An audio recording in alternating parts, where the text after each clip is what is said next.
네, 안녕하십니까. 신지식인 정인태입니다. 저는 국립한국복지대학교 특임교수를 역임했습니다. IMF 이창용 한국은행 총재 지명 축하. 이창용은 누구를 위해 일하는가? 이 주제로 말씀을 드리겠습니다.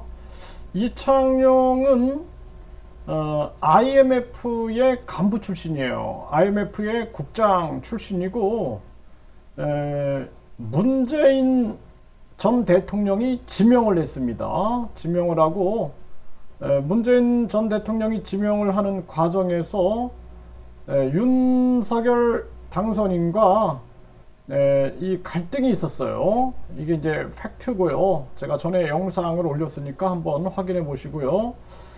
그리고 왠지 저는 이 윤석열 정부하고 엇박자가 난다라는 생각을 계속했습니다. 그래서 금융감독원장은 서민 경제를 생각해야 된다.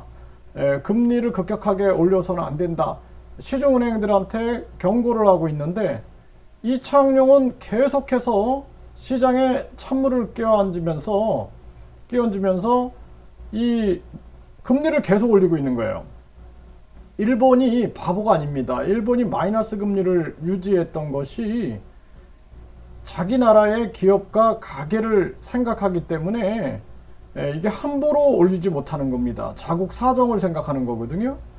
한국이 급격한 금리 인상을 하게 되면 우리 가게와 기업은 위험에 빠지게 됩니다.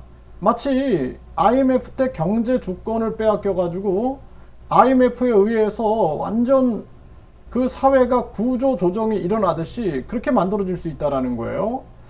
그래서 우리나라가 전염병 3년 동안 고통을 받았고 이 전염병 3년이 이제 거리두기가 끝날 즈음 되니까 이창용이 전 세계에서 미국만이 할 수 있는 게 급격한 금리 인상입니다.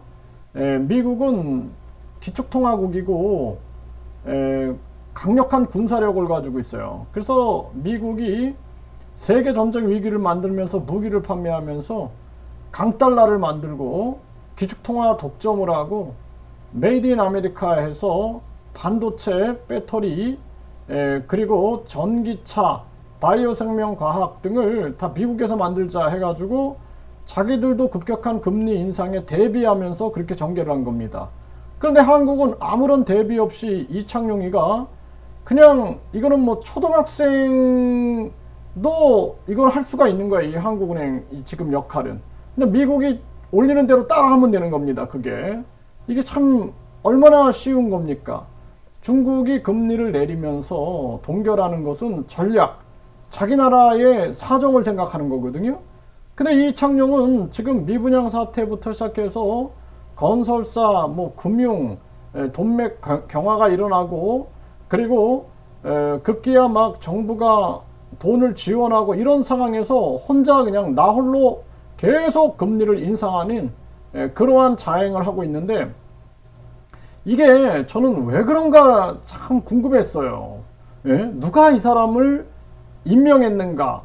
근데 문재인이 지명했다라는 사실을 제가 알게 됐고 그리고 문재인이 지명하면서 윤석열 당선인하고 당선인 측하고 갈등이 있었다라는 사실도 알게 됐고요. 그리고 이 사람이 IMF의 간부 출신이라는 걸 알게 된 거예요. 아주 충격적입니다. 저는.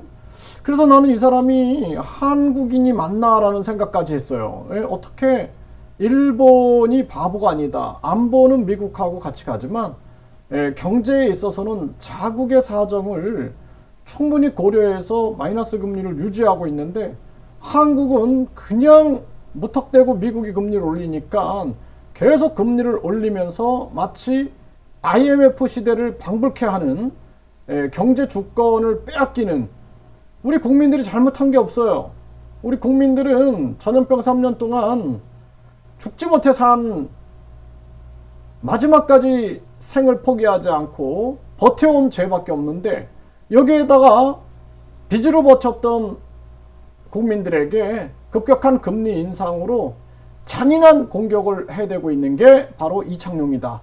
알고 보니 문재인이 지명했고 그리고 IMF의 간부 출신이고 IMF가 이창용 한국은행 총재 지명 축하 메시지를 보낸 이러한 기사가 있습니다.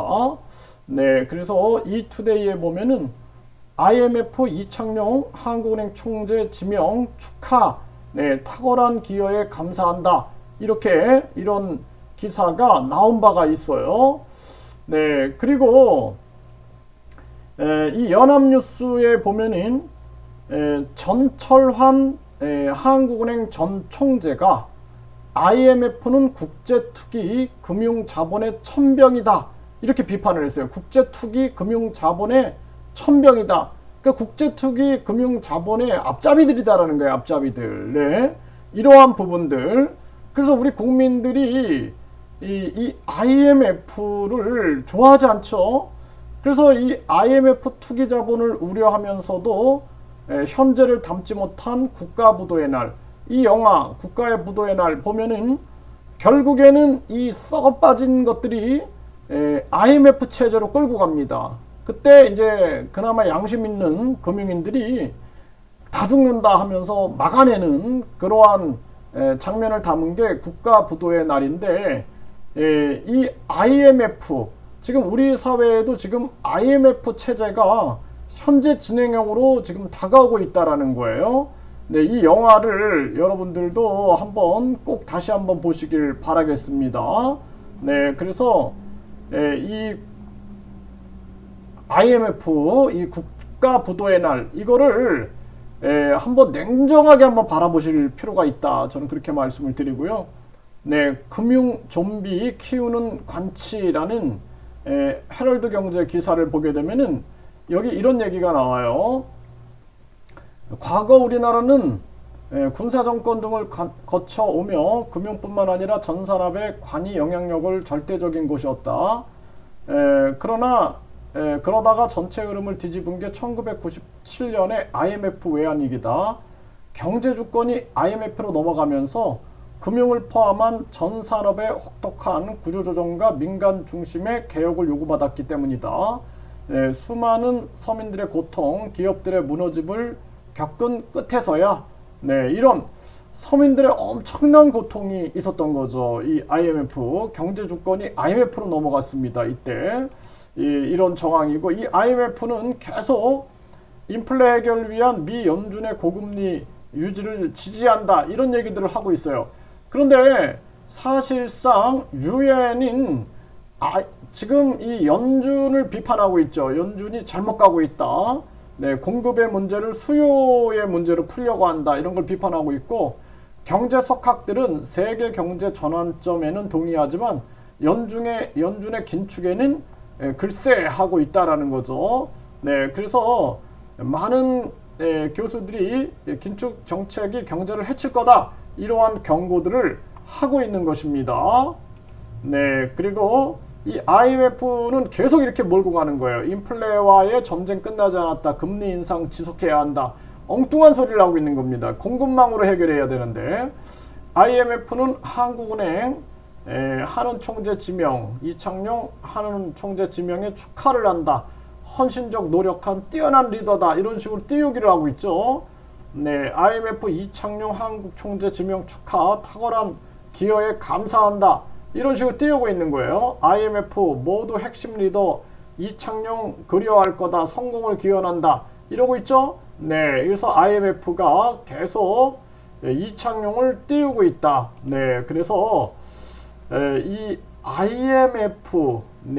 IMF가 미국 연준이 민간은행 연합회고, 미국 연준의 주인이 누구냐? 네, 그래서 유대 금융자본이다. 이러한 얘기들을 끊임없이 전 세계인들이 목소리를 내고 있고, 뿐만 아니라 이 미국 연준과 IMF, 또 국제결제은행, 뭐 이런 금융 조직들이 같이 움직이고 있는 게 아니냐라는 의혹을 계속 받고 있죠. 세계은행도.